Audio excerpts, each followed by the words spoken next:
Hello everyone, welcome back for another video. So this is a quick video on how I cut Japanese style dovetails.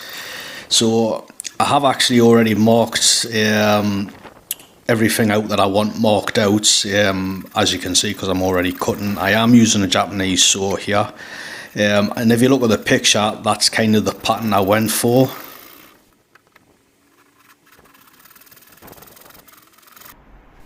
As per usual, and I do exactly the same with regular style dovetails, I like to create a knife valley before I use a coping saw to remove the material.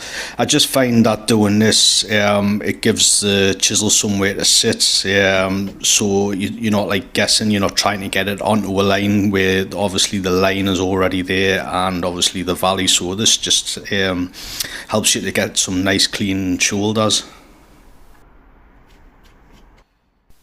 So here I'm just using my Ryobi Saw, and the reason for this is because it actually has a thicker curve.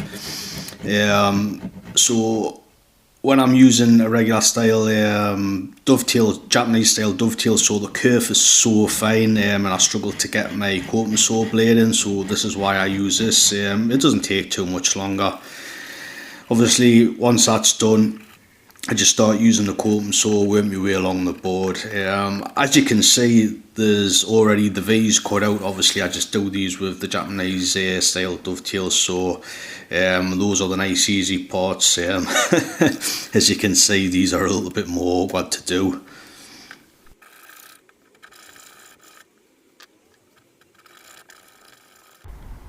So this is just something I thought I'd show. There was a lot of damage when I was cutting these, and it's just simply because I'm using spalted beech, and this spalted beech, some of it was just so fragile. So if you are working with something like this, even oak, if you manage to damage some oak, honestly, some super glue and accelerator, honestly, it works wonders. It's got me out a lot of jams in the past. Highly recommended to get some decent super glue in the activator spray. Highly recommended.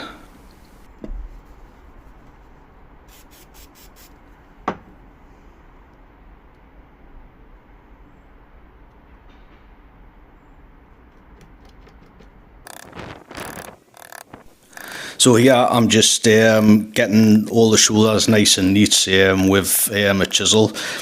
Something to note here, if you have left a lot of material on after you've used the coping saw, you might want to take 2 to 3 passes. If it's a lot of material, don't try and take one pass, because if you try and take one pass, there's a good chance that you're actually going to move the shoulder line, which obviously you don't want to do. So take the 2 or 3 passes and you'll get a nice clean shoulder.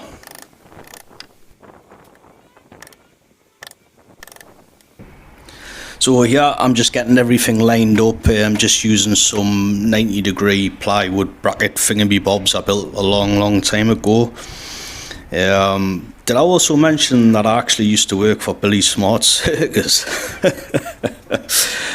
I always seem to get myself into predicaments like this where I'm trying to balance things and I never have things ready where I should have them ready.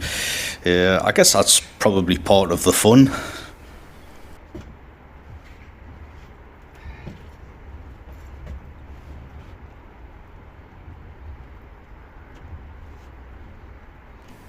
Something to note here when you are marking out for the tails, and you know, it can be really tight, just sharpen your pencil as pictured, what you're watching now, so it's able to get into those tight spaces. You can see my knife as well. I have that at hand, and I make sure there's always a nice sharp edge so I can get right into the corners. Next up, I cut the pins. As you can see, there is a lot of little marker dots and dashes all over the place, and that's just to let me know what is waste and what is not. The thing with the Japanese dovetails, or at least the ones I've decided to cut, is that there's so many pins on this board, and obviously the board is quite long, so if I didn't mark them out, I would probably make a massive mistake and cut the wrong section off. So this is just it is peace of mind for me to do this as well.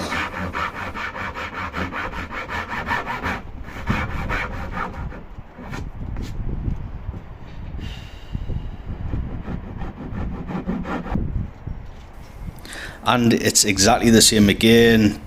Create a valley for my chisel.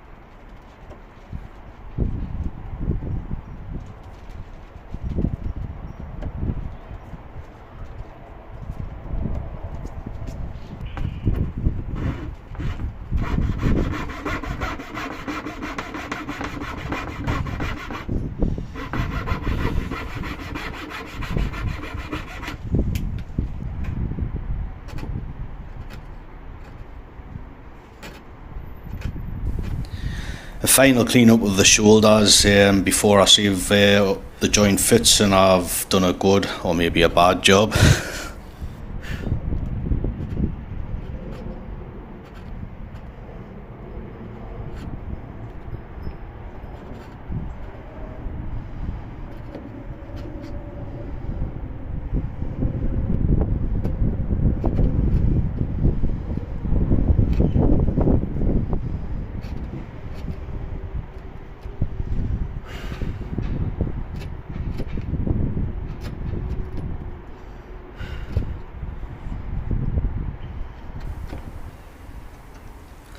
So here I'm just removing all of the corners on the inside of the board, and this is the tail portion, and I don't go all the way at the end, and this is something I've been doing for a long time, and it just helps to ease the board in. So this is the first time trying the joints together. Sometimes I'm able to get it straight off the saw and sometimes I'm not. On this particular instance I wasn't able to get it straight off the saw, which it is forgivable. There is a lot of joints on the single board, like, so I'm not overly upset about this. So here you can see me removing some material from some of the pins. I don't do all of the pins. I start with the pins that are bruised, and obviously sometimes it can be 3 to 4 times. I think this time it was about 3 times I had to go backwards and forwards fitting the joint, which isn't too bad. So here's another damaged piece. I actually managed to snap a whole pin. I have no idea how I've done this, but I thought I'd show it. It is, you know, it's not the end of the world. Same again, bit super glue and some accelerator and Bob's your uncle.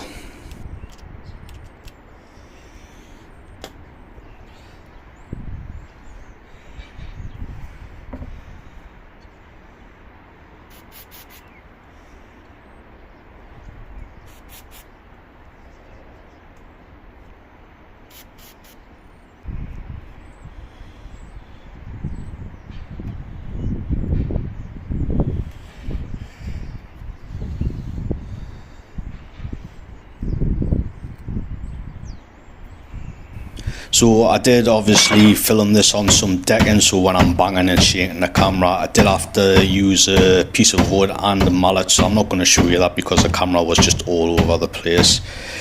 So this is a finished article. It still needs to be planed yet, but the joints aren't too bad. Obviously there is a bit of damage here and there, but overall I'm pretty happy with it. So thanks for watching, guys. Don't forget to leave a comment, let us know what you think of the joint.